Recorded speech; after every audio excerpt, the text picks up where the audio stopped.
Hey, welcome back to Infinite Podcast.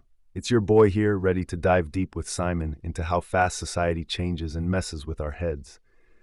Rapid changes like the digital age turned us upside down versus slow shifts like farming over thousands of years. Should we hit the brakes or the gas for our own good? Simon, kick us off. Hit the gas? In digital times, our brains got scrambled faster than an egg in a skillet. 200 years ago, people chilled with horses and candles. Now we swipe right for love on pocket computers. Slow it down, I say. Our minds aren't built for speed like that. Swipe right for love? That's insane.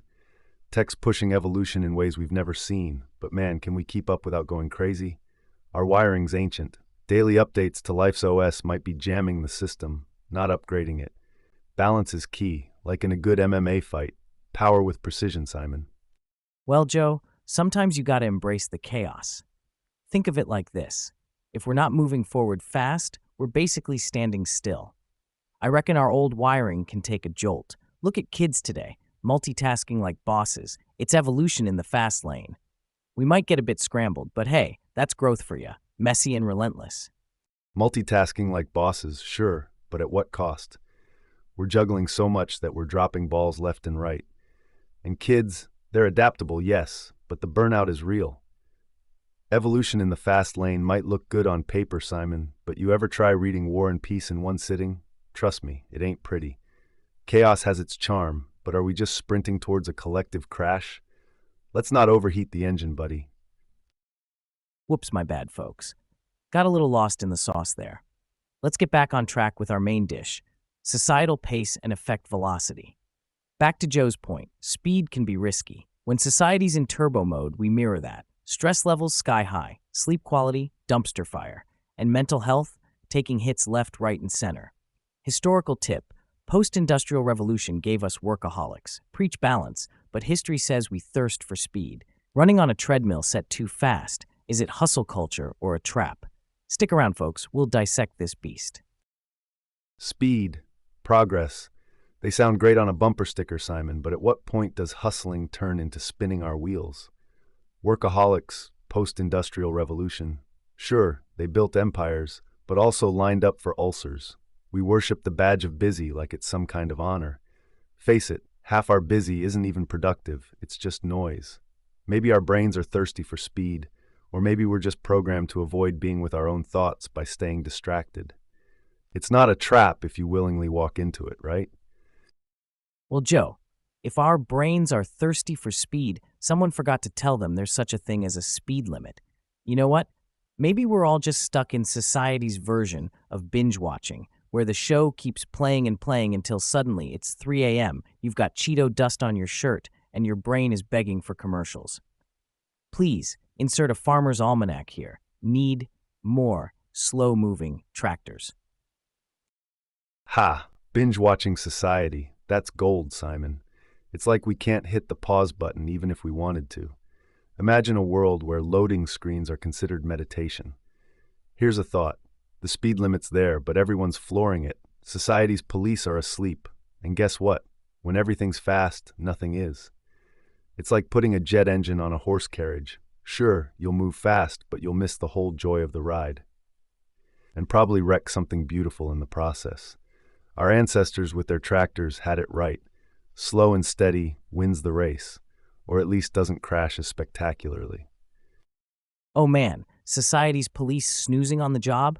That's classic. But hey, let me throw a spanner in the works here. Do you think there's a chance our ancestors actually had it too easy with their tractors? Maybe they were missing out on some of that sweet, sweet rocket-powered carriage action? Too easy? Maybe so if you like chugging along watching paint dry. But consider this. Space-age buggies might be a thrill, but there's value in the old-school pace. Sure, it's not rocket-powered excitement, but there was time to reflect, repair, and actually savor life's moments. If your carriage is a supersonic jet, good luck smelling those roses, buddy. It looks flashy, feels fast, but you might just end up lost in space without enjoying any part of the journey. Rose's space, got it. Fast is fun until you miss life. Funny thing happened on my trip to Yosemite last summer. I planned to hit all the big spots. Yosemite Falls, Half Dome, you name it. But day one, my car breaks down right in the heart of the park. Stuck? Yep. Annoyed? You bet. But with nothing but time on my hands, I started exploring nearby paths, and man, the hidden spots I found were unbelievable. The silence, the stillness, something I would have totally zoomed past. That breakdown forced me to slow down, and what I discovered was worth every unexpected second. Sometimes the universe forces you to take a breather and appreciate what's right in front of you. Crystal clear lakes and hidden groves over ticking off those must-see tourist traps any day, Simon.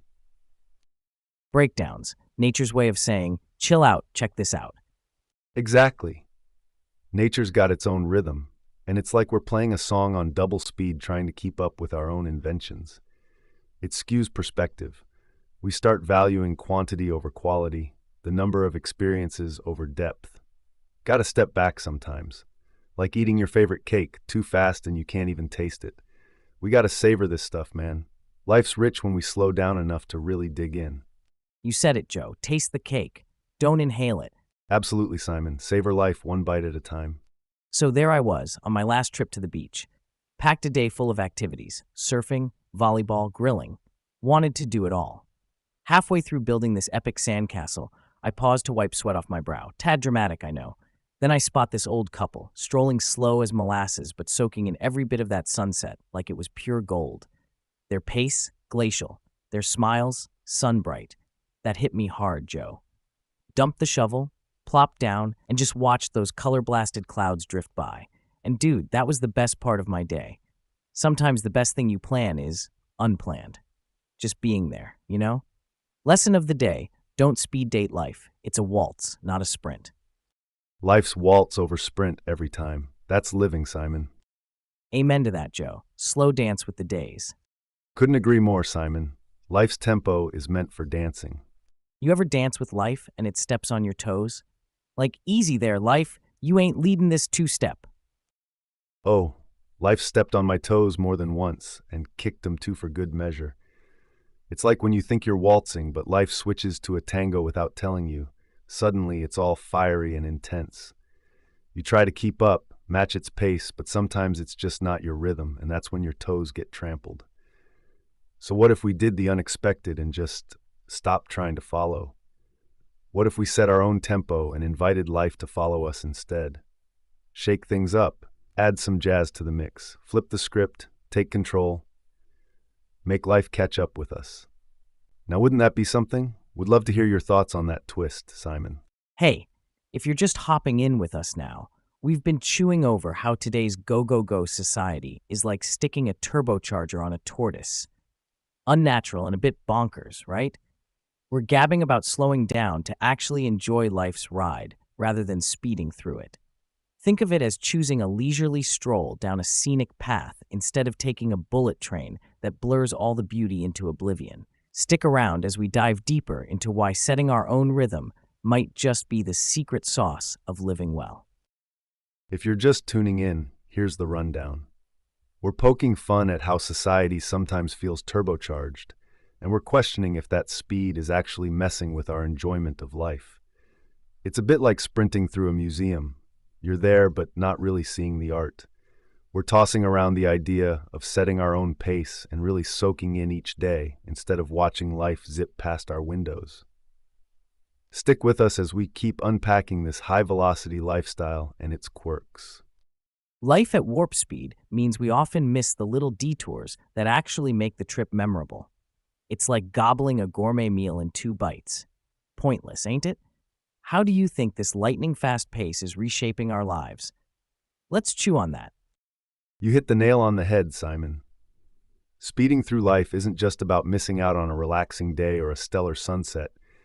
It applies to bigger things too, like how we handle progress itself. Speaking of which, that takes us into another facet of our high-speed antics. Are we rushing through potential renaissances? Rushing gives no room for reflection, and that's where dialectical thinking comes into play. It demands that we look at progress from all angles, considering every possible outcome, good or bad. Our tech advancements are incredible, sure, but they're coming at us fast, warp speed fast. Do we have time to weigh the moral pros and cons? Is academia keeping pace with this sprint to moderate our pathway to innovation? Plenty to chew on there, Simon. So folks, as you sit back, maybe sipping your coffee or out for a jog, ever think we might be speeding past important ethical or cultural checkpoints in our race towards progress? Let's get into that. Joe, when we talk about dialectical thinking, we're looking at the back and forth of ideas, right? It's like a mental ping pong match where one thought bounces off another to dig into the truth of things. With society chugging along faster than ever, this kind of thinking is crucial because it helps us hit the brakes and ask, hey, where are we actually heading with all this quick-fire progress? Now, in the tech world, developments are zipping by so fast, our ethics can't even put on its shoes before the next big thing is pounding at the door. Like, take genetic editing, snip, snap, and you can tweak the future of humanity. But should we?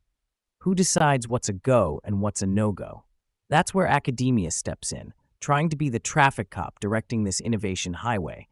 They're there to say, pump the brakes, folks. Let's chat about what this all means before we roll out the next whiz-bang gadget. Problem is, sometimes it feels like they're playing catch-up instead of leading the way. Our educational institutions staying ahead of the curve, making sure we don't trade wisdom for Wi-Fi speed. So while we're all jazzed about shiny new toys, maybe, just maybe, we ought to pause and ponder if we're giving ourselves enough time to figure out the rules of the game before diving in headfirst. What do you think, my friend? Definitely, Simon, but are they catching up fast enough? Sometimes feels like academia is sprinting in slow motion, doesn't it? Absolutely, Simon. Academia should be the pace car in the race of progress, setting a speed that allows both innovation and reflection. Instead, it often lags, bogged down by bureaucracy and old-school thinking, which doesn't always sprint well with technology's marathon. We need these intellectual hubs to flex their muscles, not just academically, but ethically and culturally too. Their role? Equip society with the tools to engage with progress thoughtfully, ensuring we steer clear of potential pitfalls as we chart new territories. If they can't keep up, who's left to question whether the leaps we're taking are ones we can land safely, or if we're just flying blind towards the next shiny thing? So true. Where's the philosophical seatbelt, right? Philosophical seatbelts seem to be more of an old car feature, not installed in today's models. But let's not rely on academia alone as the ethical pit crew. Everyone's got a voice in this. Podcasters like us, listeners, techies, you name it. If people start hollering for change or slamming on the brakes, that's when big dogs at universities and tech labs take notice. Instead of waiting around for someone else to grab the wheel, it's high time we all demanded these seatbelts and airbags. Let's crowdsource that safety gear by pushing the pedal on discussions about where we're heading with progress and why. Active forming a collective speed bump might just give us enough pause to buckle up properly for whatever's coming next down society's highway. Oh, this takes me back, Joe. I remember helping my grandpa with his old radio. That thing was ancient, tubes and all. He'd fiddle with it, hearing only static. One day, instead of yet another round of twisting knobs in vain, I just stopped and listened to the noise. There was a pattern, almost like Morse code amidst the chaos. So we slowed down, got ourselves a manual, studied up on the tech bit by bit. Lo and behold, we fixed that radio, clear as day. See, there's a kick in that story for our topic. We took the time to learn, not rushing it or tossing the radio for a new gizmo. That's what we need with progress today. Space between the static to make sense of the sound. Sometimes, slowing down teaches us more than speeding ever could. Your grandpa's radio story is gold, Simon, but I bet folks today would rather buy a new one than fix the old. That's our instinct. Ditch what doesn't work instantly. Here's my pushback. Are we actually learning anything if we're always on the fast track? Every skip and jump in technology or societal change has us looking for the easy power-up. But at what cost? We lose out on understanding the why behind things. Sure, fixing the radio took time, but you got something invaluable. Knowledge, skill, maybe even patience.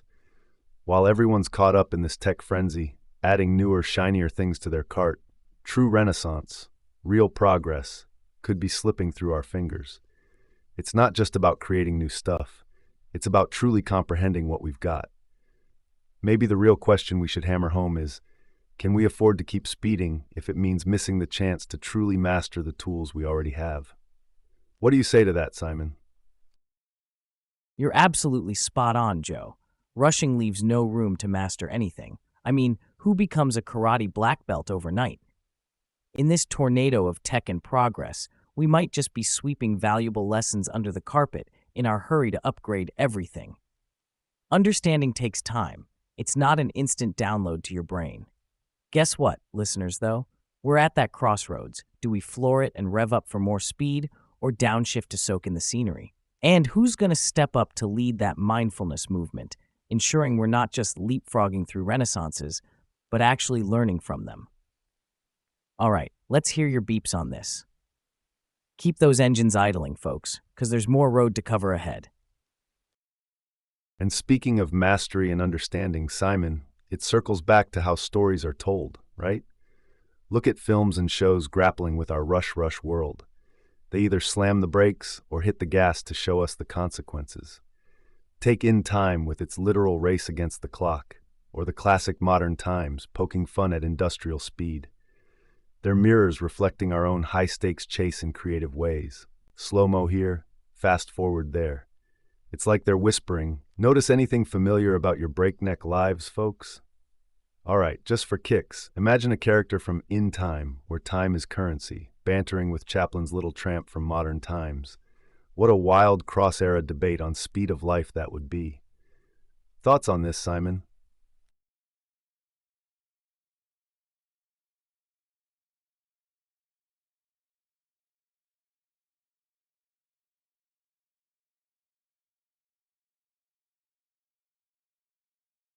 Oh man, Joe, that combo's like mixing oil and water. So here's a curveball for you. Got this cousin, right? Bit of a gadget freak. One day, he grabs himself one of them newfangled smartwatches. This thing could practically cook dinner for you, but he's still always late. So, we're at a family barbecue, and he's going on about all the features. Timer this, reminder that, I mean the works. And there's Grandpa, wearing his beat-up old wind-up wristwatch, hasn't missed a beat in like 50 years or something. He looks over, totally deadpan, and asks, "But does it tell you when to just sit down and take a breath?" Whole place cracks up. Seeing those two talk tech felt like switching channels between a silent movie and a sci-fi flick. Makes you think, huh? Are our lives better with all the bells and whistles? Or is it making us miss the simple ticks of life's clock? That's classic, Simon. But let's flip the hourglass here. Do you think your cousin's ever had a moment where all that tech actually made him slow down instead of speed up? Joe, that's the funny part. Despite all that tech speeding things up, my cousin found himself stuck at one point.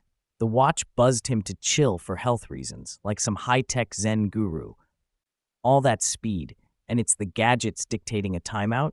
It's kind of like In Time, where they're hustling non-stop since time is literally running out on them. Or Chaplin in Modern Times, trapped in the cogs of relentless machinery. When films play with pace, slowing down in a world zipping by, it's a nifty reminder, ain't it? Our own narrative needs a breather, a chance to linger on the plot twists life tosses us. Imagine our stories without those quiet moments.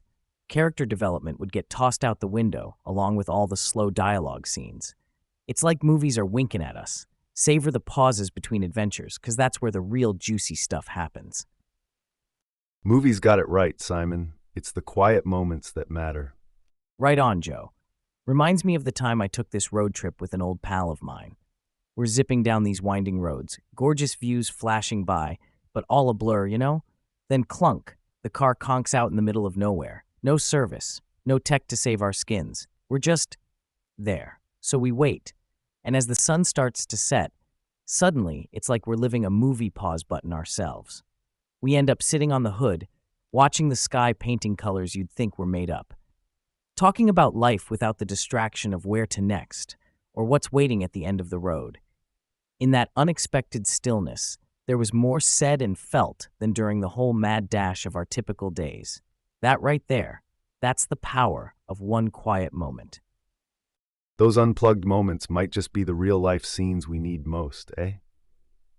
In the rush of the everyday blockbuster we call life, It's those pauses that let us breathe and actually live our story. And listeners, think about this. What would your life movie look like if it took a timeout from the usual fast forward? Would you find yourself in a better narrative? And what cinematic moments have made you hit the pause button recently? There's a wealth of scenes out there begging for a slowdown. Let's chat about those. Joe, talking about cinematic pauses has my gears turning. It's like the whole slow movement picking up steam outside our screens. You've probably heard about slow food, right? Totally flips the script on fast food culture.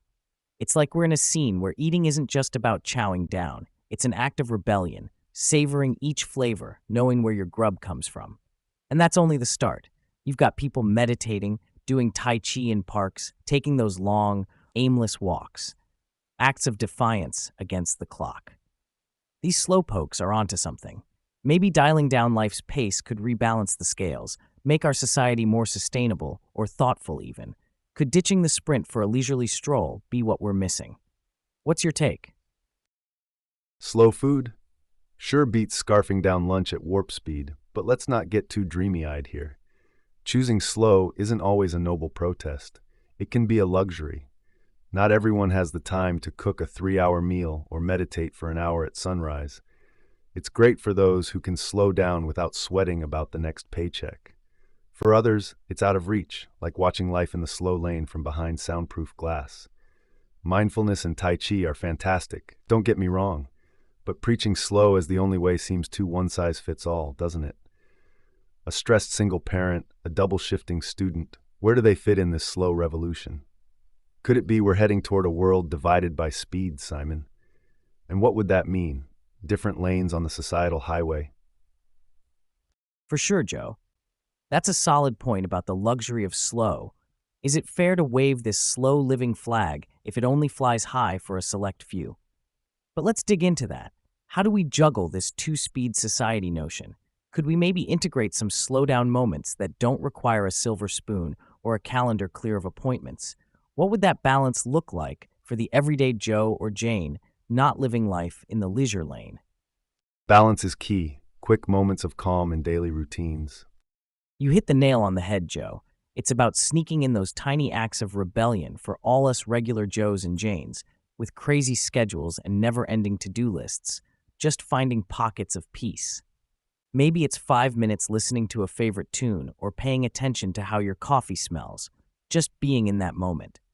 We're talking micro-meditation, with no need for incense or sitting cross-legged on top of a mountain.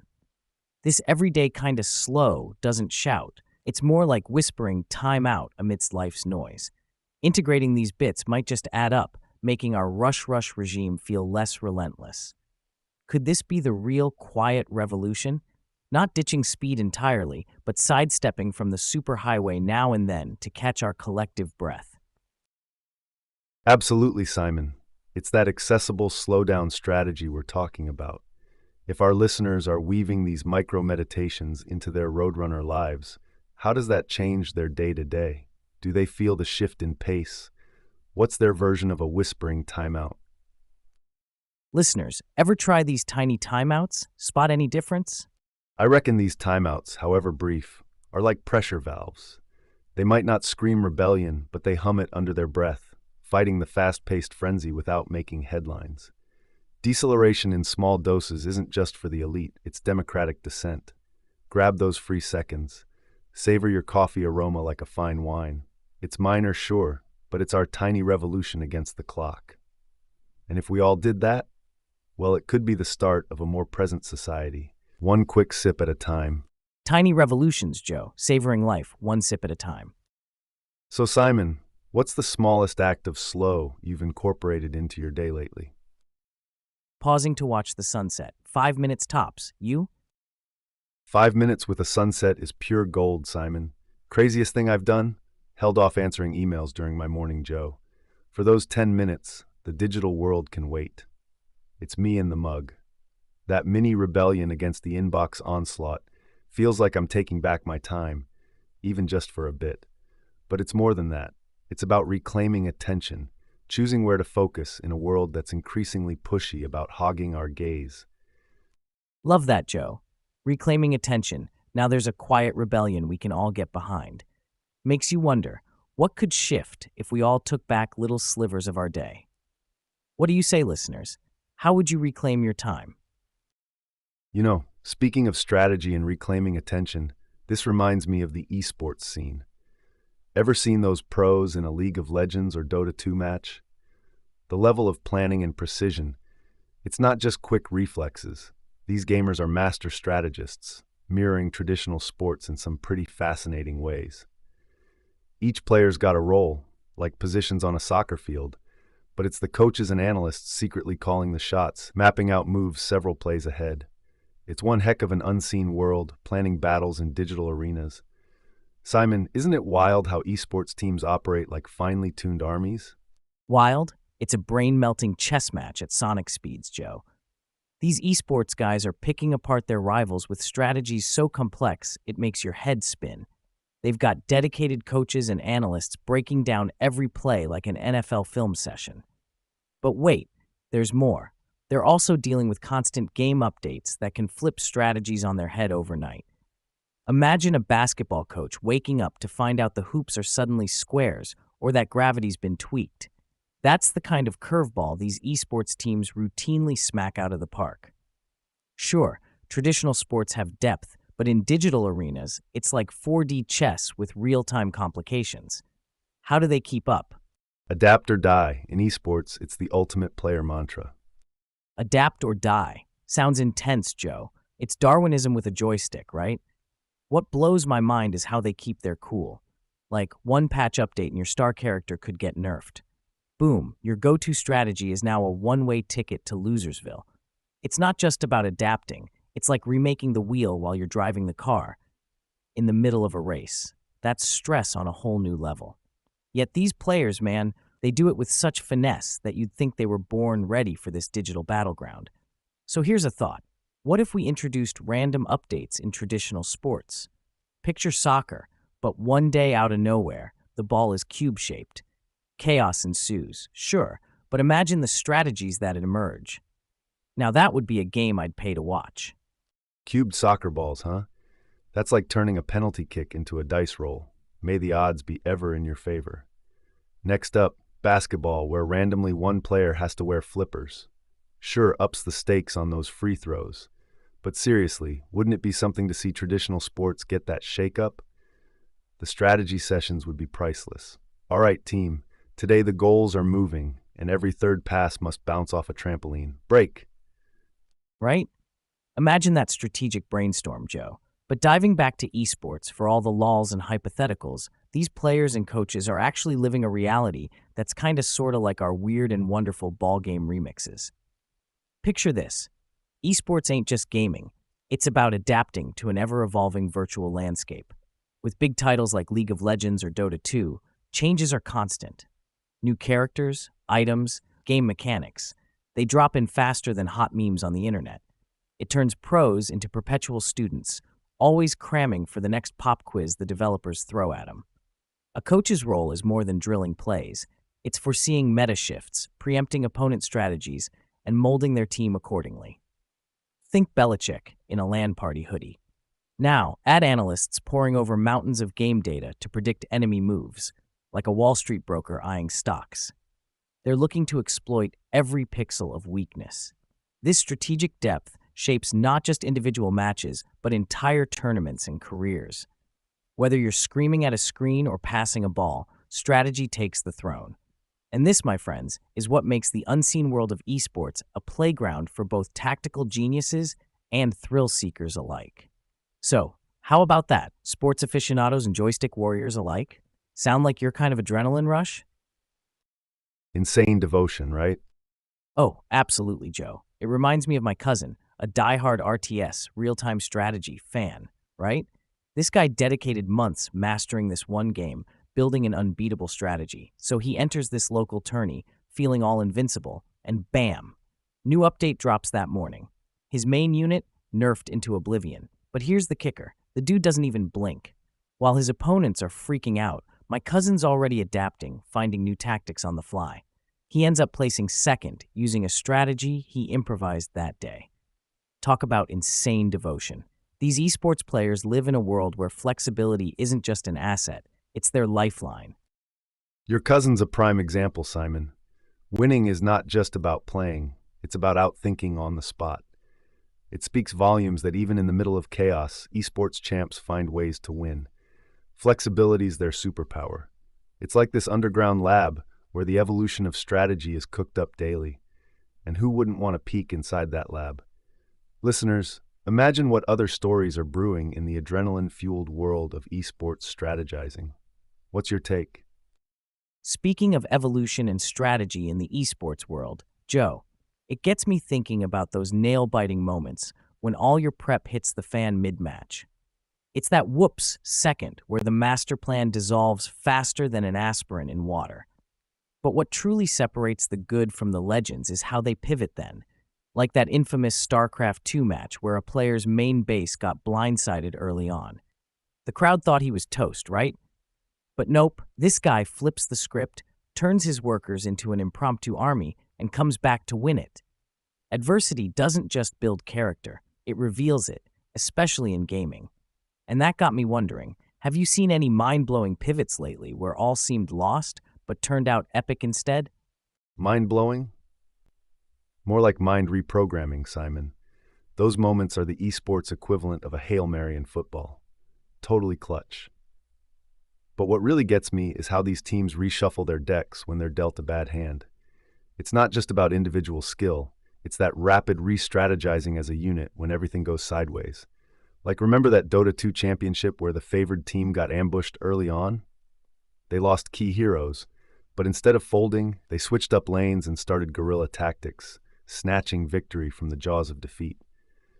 Those improvisations are beyond impressive. They're masterclasses in snap decision-making. And here's something to chew on. What does it feel like standing there, game slipping away, and knowing you've got to invent Plan B on the fly? Let's hear some opinions. The real magic, Joe, is in that thick air of oh no, filling the arena when a plan starts unraveling. Bam! Strategy's out the window and instincts kick in. That pressure cooker moment, it's like being on a quiz show, but the stakes are your career, fame, and a few zeros on a check. My take, it's pure thrill. I mean, chess is cool and all, but you don't see pawns going rogue or knights pulling a backflip.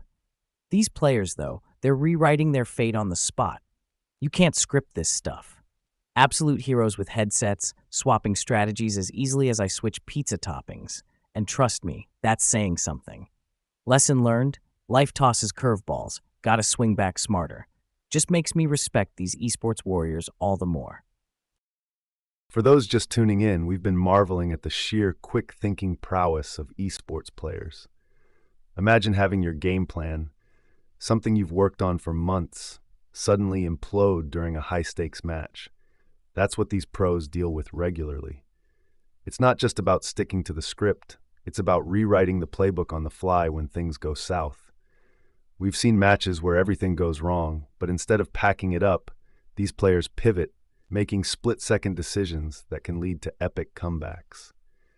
So we're tipping our hats to these digital gladiators who teach us a thing or two about staying nimble under pressure. It's like a high-octane chess game where every move is a surprise, every loss a lesson, and sometimes champions are made in the chaos. Simon and I have been diving deep into this topic. If your brain can handle more strategy talk than a room full of grandmasters, stick around. No kidding. So resilience for the win? Absolutely. Resilience takes the crown. If you're just joining us, welcome to the Infinite Podcast, where today we've been chatting about those unforgettable moments in esports, when well-crafted strategies crash and burn mid-game, but the players keep their cool. We've got teams facing their make-or-break moments, thinking on their feet as if their controllers are hot-wired to their brains, rallying from what looked like game over. It's not doom and gloom when plans falter. It's a thriller, with comebacks that leave fans' jaws on the floor. It's all about adapting under pressure and turning setbacks into stepping stones. Simple takeaway: when life zaps your strategy, pivot like an esports champ. Stick around for more tales of digital triumphs and the players who make them happen. Well, Joe, I gotta say, if my life had as many twists and turns as these esports matches, I'd be dizzy 24/7. Think about it. 1 second you're the king of the hill, next you're the hill, and everyone's climbing over you. But hey, when your foolproof plan falls apart, just remember, in esports, that's just another Tuesday. These players must think they're cooking shows contestants the way they're always whipping up something new with whatever ingredients get tossed at them. Like, all right, chef, today you'll be playing with a broken mouse and half your keys missing. Go. For all the gamers out there, lost your game plan? No sweat. Just throw on a blindfold and channel your inner esports pro, because clearly they see through chaos like it's a clear sunny day. Oh, Simon, the mental agility needed for that level of improvisation is off the charts. Fun fact, in high-pressure situations like these, the body's stress response actually sharpens your focus. That's biology stepping in to say, hold my energy drink. The evidence? Look at the 2016 League of Legends World Championship. SK Telecom T1 was cornered, but Faker, their mid laner, kept his cool, recalibrated on the fly, made insane plays, and helped clinch a win from the jaws of defeat. And here's some background you'll appreciate. Research has shown professional gamers have reaction times on par with fighter pilots. We're talking about split-second life-or-death decisions, only with less running and more thumb dexterity. So an esports pro isn't just someone who's good at a game, they're athletes of the mind, mastering the art of rapid adaptation. It's not hyperbole to say they redefine thinking on your feet, even if they're sitting down. Our listeners probably get it now. When the pressure hits, it's adapt or start drafting that concession speech.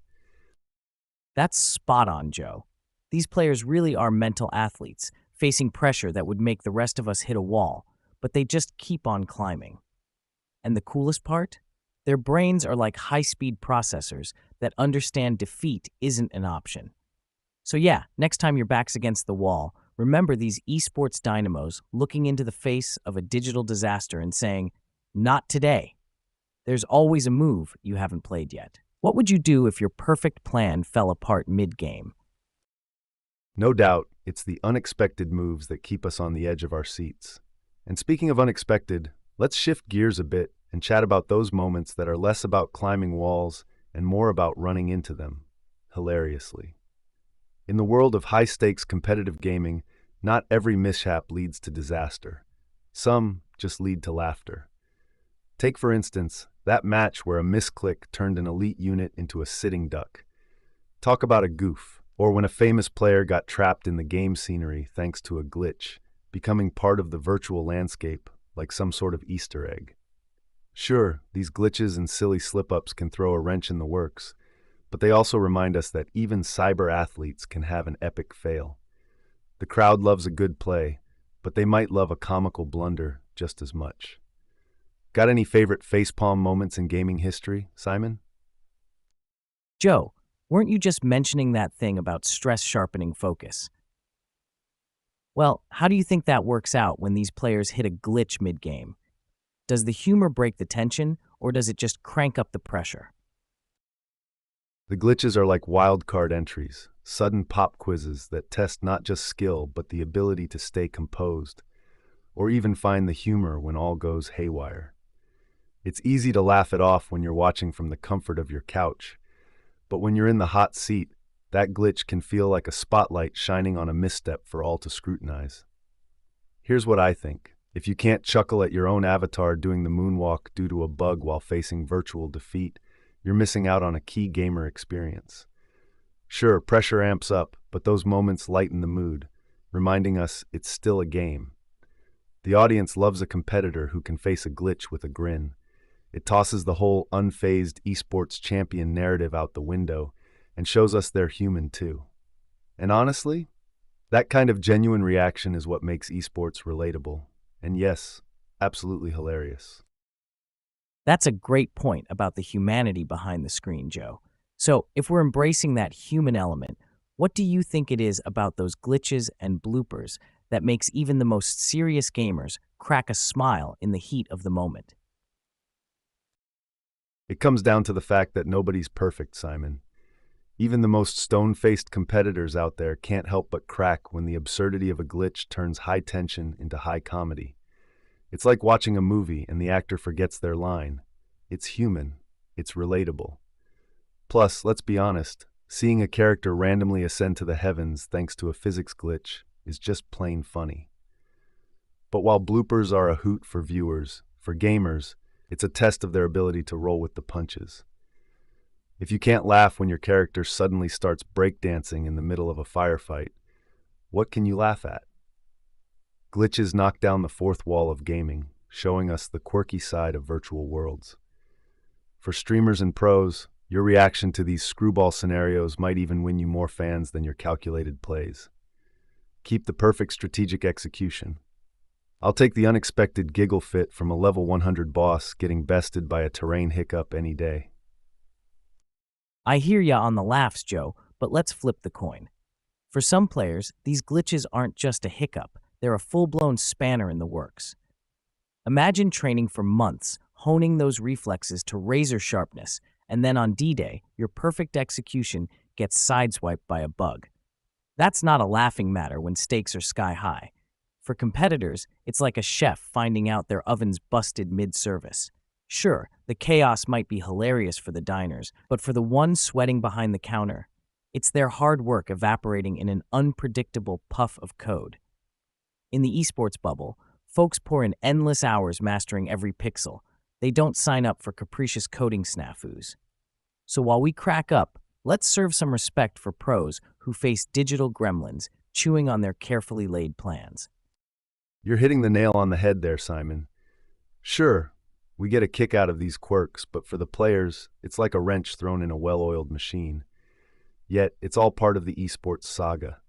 The mishaps do indeed peel back another layer, revealing an aspect of the game that no amount of practice can prepare you for, the unpredictable. Everyone loves to see how pros handle Plan B or Z. Sometimes, the real championship move is how you navigate when your digital world goes rogue. Humor might be our first response, but admiration for their adaptability follows close behind. All said and done, bugs are a wild ride, whether entertaining or exasperating. Here's to those who soldier on past every on-screen oddity. So folks, what's been your most unforgettable glitch that turned into a giggle? Absolutely. Glitches throw in that random factor. No one can predict them. Not even the most advanced algorithms can account for when a game decides to have a mind of its own. That segues into something else pretty futuristic, AI and machine learning. With these tools growing more advanced, Joe, I'm curious about how they might change esports strategies. Already, we've got big data painting clearer pictures of opponents' tactics. And AI, it's like having a coach that never sleeps, crunching numbers and scenarios around the clock. But let's chew on this. What happens when tech starts calling the shots more than the players? Does the human element get benched for the calculated coldness of a machine's suggestion? Tech's infiltration into the game certainly throws a wrench into the traditional human versus human dynamic. But Simon, let's not forget that esports is still about players and their skills. AI isn't ready to snatch the controller from our hands just yet. Now, machine learning might offer that 1% edge in forming strategies, but it'll never capture the gut instincts of a seasoned player. Data can inform decisions, sure, but what about intuition? Split-second judgments made on a hunch? The ethical conundrum? We're flirting with a line where skill meets algorithmic assistance. How much tech help before it's the machine playing, not the person? And how will fans react if victories start feeling more computed than conquered? We're entering an era where knowing your enemy means digesting gigabytes of their gameplay, reducing rivals to patterns, probabilities, and statistics. Let's ensure the future of esports remains a distinctly human battlefield, even as we harness the tools of tomorrow. Well, Joe, I see where you're coming from with keeping esports a human endeavor. But let's be real, aren't we just being nostalgic here? The boat has sailed, and it's powered by AI. Human instinct is great and all, but when you've got analytics that can predict your opponent's next 10 moves, sentimentality takes a backseat. The true test? Balancing tech and talent. If a player leans too heavy on data, you might as well slap a calculator on the team jersey. The charm of competition is in its unpredictability. Take that away, and what are we left with? A chess match? No, thanks. And about those ethical lines you mentioned, They're getting blurrier by the minute. Is it fair play if one team has access to Skynet-level analysis while the other's crunching stats on their gaming laptop? We have to ask ourselves, are we watching a showcase of skill or a live-action simulation run by big data? It's a can of worms, my friend, and it's already wide open. I've got to ask then, do we want tech to even the playing field or keep it raw and unplugged? Here's the flip side, Joe. What if AI and analytics could actually enrich esports, not threaten it? Picture this: technology as a tool of empowerment, leveling up the underdog by offering resources previously available only to top-tier teams. This could democratize strategy development, breaking down barriers for aspiring champs everywhere. True, we risk losing some rawness, but consider how tech pushes athletes to upgrade their game. With AI in the mix, everyone steps up or gets left behind. It's survival of the fittest, where adaptation involves neural networks alongside twitch reflexes. So maybe embracing tech isn't selling out, it's just the next level of play. After all, sports have always evolved with advances in training, equipment, technique. Why should the digital arena be any different? Change is constant. The best players adapt and innovate. Period. Exactly, Joe. Adaptability is in the DNA of any top-flight gamer. But let's chew on this. As the digital battlefield evolves with more tech, so does the strategic depth of the games we love. The savvy players won't just adapt, they'll be riding the wave, using AI insights to refine their own instincts. Talk about your killer combo. The future's not just tech-savvy, it's where human cunning meets algorithmic precision. I can see it now, an underdog team crunching numbers and pulling off a play no one saw coming. Innovation isn't about replacing flesh-and-blood competitors with robots. It's about these athletes harnessing the full arsenal that technology provides, creating strategies so advanced we're left scraping our jaws off the floor. Bring it on, I say. Let's level up esports into something spellbinding, where brain power and computing power strike an electrifying balance. Power to the players, Simon. Circuit boards meet cerebral cortex. You got it. Chess masters and chipsets, the ultimate tag team showdown. Chess masters and chipsets, an unbeatable duo in the digital arena. Absolutely, Joe. Tossing chips into the ring doesn't guarantee a victory lap. Even with AI's help, a gamer still needs that killer instinct. But picture this, a world where strategies evolve before our eyes, mid-match, adapting faster than ever thanks to real-time analytics. The question is, how do we keep esports truly esports and not AI sports? Where's the line? Are we then suggesting a new sort of hybrid athlete, one who's as much a strategist with tech as they are a warrior in the game? A hybrid athlete? Joe, let's not get lost in the sci-fi sauce. We're talking about gamers, not cyborgs from the year 3000. Sure, knowing your way around tech is handy, but at the end of the day, it's thumbs on controllers that make or break champions. Let's not confuse strategy with data crunching. A real strategist reads the room, not just spreadsheets. If we start valuing CPU over IQ, what are we even doing here? I say keep the main thing. Pure human skill, baby. Tech is just the side dish, not the main course. All right, Simon, back to basics it is, for now. But as the digital sands keep shifting under our feet, who knows how this blend of man and machine will spice up? Question for the audience. How do you envision the interplay of tech and human prowess reshaping the future of esports strategies? Keep that thought and stay tuned for more brain bites next time on Infinite Podcast. And speaking of tech, from esports to echoes in the living room, it feels like AI is creeping into every corner of our lives. Think about it, Joe. Those same algorithms powering gaming strategies are now turning our homes into spaceships with all these smart gadgets and gizmos. You know what's fascinating? The voyage these metal pals took to get here. It's wild how we went from dreaming about robot butlers in cartoons to actually nagging a cylinder to add eggs to our shopping list. Let's wind back the clock and see just how far these artificial assistants have come. Smart vacuums to Siri, robo-helpers aren't sci-fi anymore, Simon. Hey there, fresh listeners. You've jumped right into our time machine. We're taking a stroll down memory lane, exploring the evolution of our robot buddies. Started from sci-fi dreams, now we're here, where smart vacuums and voice assistants are part of the family. We've been chuckling over how these tech marvels graduated from dustbin-sized computers to sleek gadgets that play DJ in your kitchen. It's like one day we were all watching the Jetsons, and then boom, we're living it. It's a wild ride through tech history, with robots now chilling in our homes, doing chores. Welcome aboard this historical hover train. Choo-choo. Robotic evolution, from fantasy gadgets to real home helpers. So, Joe, what do you think sparked the shift from robots as pure fantasy to them becoming these indispensable sidekicks in our daily routines? Convenience, hunger, and tech advancements fueled this robot revolution, Simon. Sure, Joe, we're gluttons for the easy route, but it's not just about being lazy. We've got to give humans some credit, too. These leaps in robotic helpers didn't pop up overnight. Every screw tightened, every line of code was a mountain to climb. The revolution? It's more of an evolution, a slow-cooked stew of genius over decades, each new helper standing on the steel shoulders of its clunky predecessors. People demanded magic. Enterprising minds spent sleepless nights coding our dreams into reality.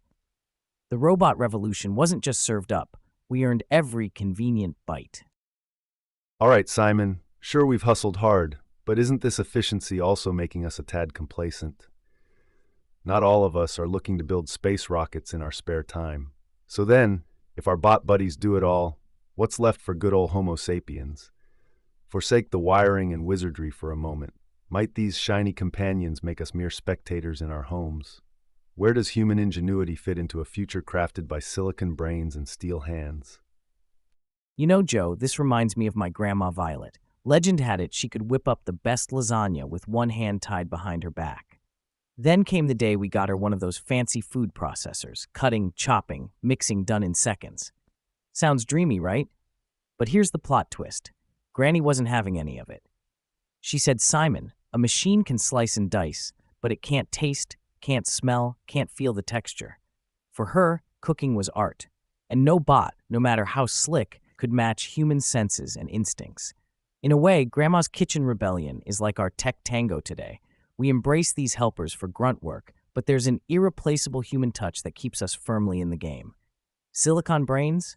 Handy. Steel hands? Strong. But neither hold a candle to human heart and soul. It's not just about making life easier. It's about keeping our essence alive in everything we do, even if that means a little extra elbow grease. Heart and soul, sure, Simon. But let's not get too cozy with nostalgia just yet.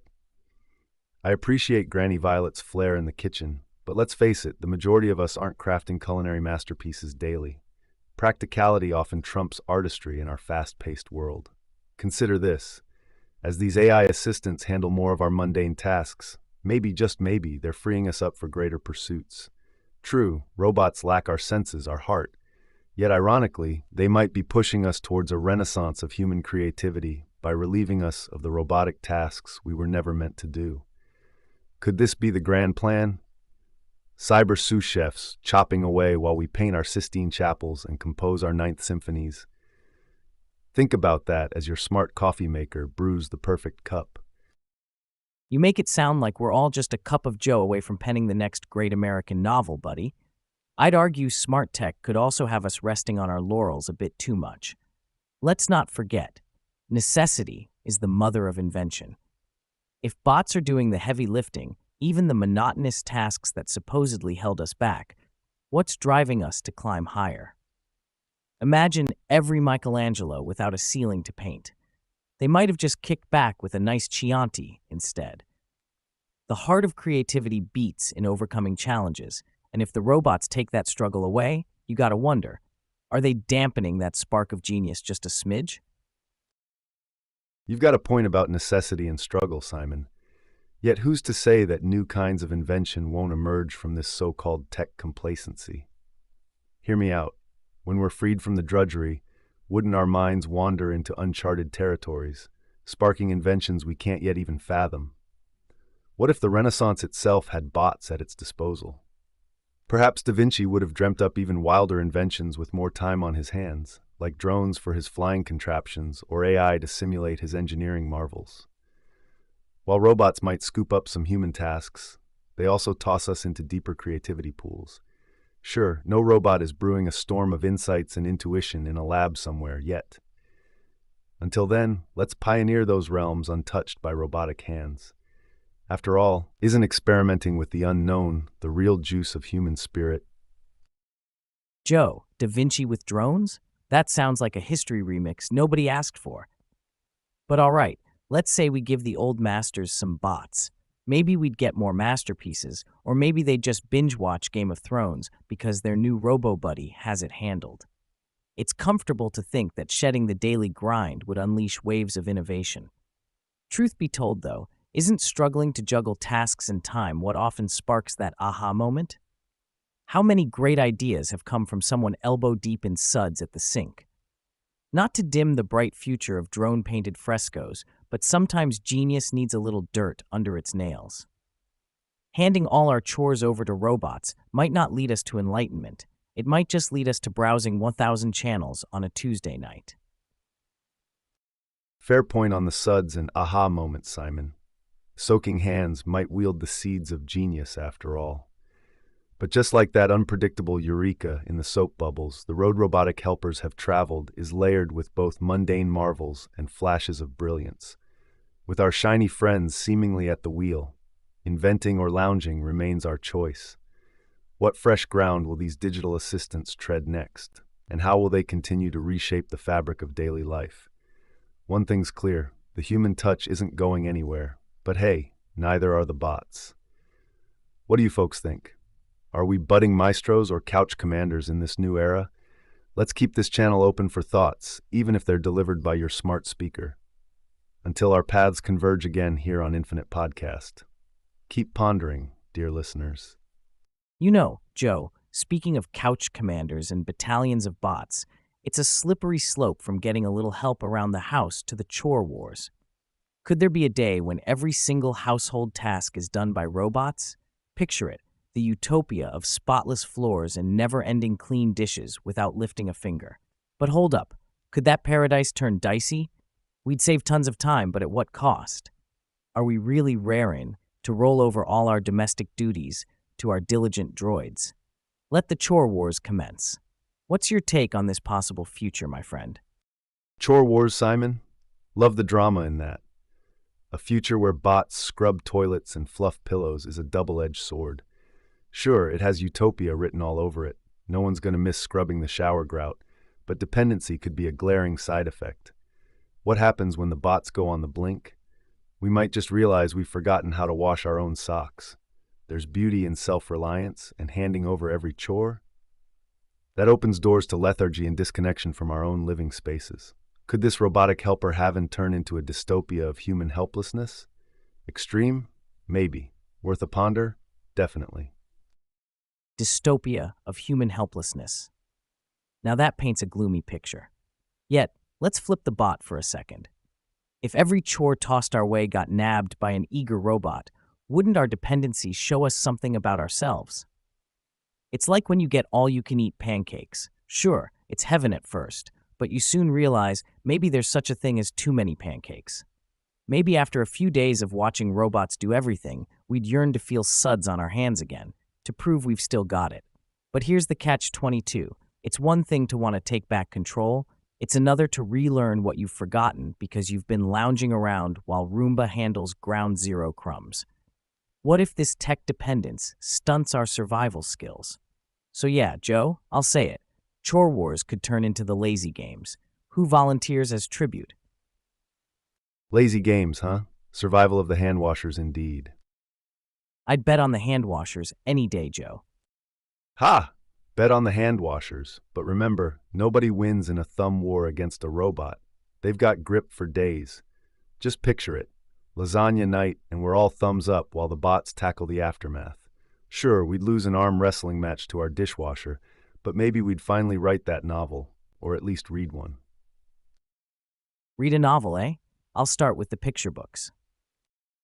Picture books might be the way to go in the age of bots, if for nothing but a nostalgic nod to simpler times. But let's not trivialize the impact of robots taking over household chores. It's like outsourcing the essence of our daily lives to machines. This chore wars scenario paints a vivid scene. Every speck of dirt dealt with robotically while we ponder what to do with all that saved time. Sure, there's upside, more space for relaxation, hobbies, family, but look deeper and questions bubble up. Would our newfound leisure breed innovation or inertia? Would the joy of accomplishing mundane tasks vanish, leaving us feeling oddly unfulfilled? So yes, Simon, even in a clutter-free robo-cleaned world, sometimes the satisfaction of a well-flipped pancake or a beautifully made bed can't be coded into a bot. Maybe balance is key. Let robots take over where they excel, but reserve some chores for human hands. After all, shouldn't life include a few thumbprints on the pages? Absolutely, Joe. Balance could be our saving grace in the chore wars. If bots are gunning for all chores, where do we draw the line? Hand over the vacuuming and the lawn mowing, sure, but let's keep a little of that manual labor to ourselves. It might just be the spices in the stew of life. Think about it. If robots handle every dirty dish and dusty shelf, it's like we're living in one of those show homes, immaculate but impersonal. Life isn't sterile, it's messy. We need that mix. Tech to take the edge off, sure, but also the tactile joy of creating a space that's ours through sweat, occasional tears, and yeah, some elbow grease. We risk forgetting the value in effort and reward if robots smooth out every wrinkle. And honestly, there's a kind of strange pride in conquering those pesky weeds or folding a mountain of laundry just right. Maybe we don't want robots invading every nook and cranny of our homes. Let them have the floors. I'll tackle flipping the pancakes. Thanks. Maintenance is key, Simon. A sprinkle of tech support? Sure, but always keep your original software, aka human skills and effort, in good shape. Like having a backup generator when the power's out, we mustn't forget how to wield a broom or wring out a mop. Picturing our future selves surrounded by chore-doing droids, it's vital we ask. When we sit on squeaky clean couches, will we reminisce about the satisfaction of polishing wood to shine ourselves? It's great imagining robot Romeos serenading Juliet with lawn-mowed love letters, yet let robots automate our every obligation, and there's that eerie risk that we slide into spectatorship in our own lives. We could be left pondering over life's menu with too many pancake pages and no way to flip them ourselves. Robots for chores sound sweet until you can't remember how to whip up your own dessert. Balance indeed. At the core, we must still relish a hint of human hustle amidst the hum of household robotics. Oh, the human hustle. Can't beat that. Well, folks, on that note of keeping our original software up to date alongside our shiny robo friends, we're going to start winding down. A huge thanks to all you listeners for letting us buzz in your ears about bots and brooms. Just a friendly reminder, keep those human skills sharp and don't miss out on tomorrow's convo. We'll be diving back into the deep end of the chat pool. Same time, 5 p.m. Eastern, right here, where all the infinite pondering happens. Catch you in the next one.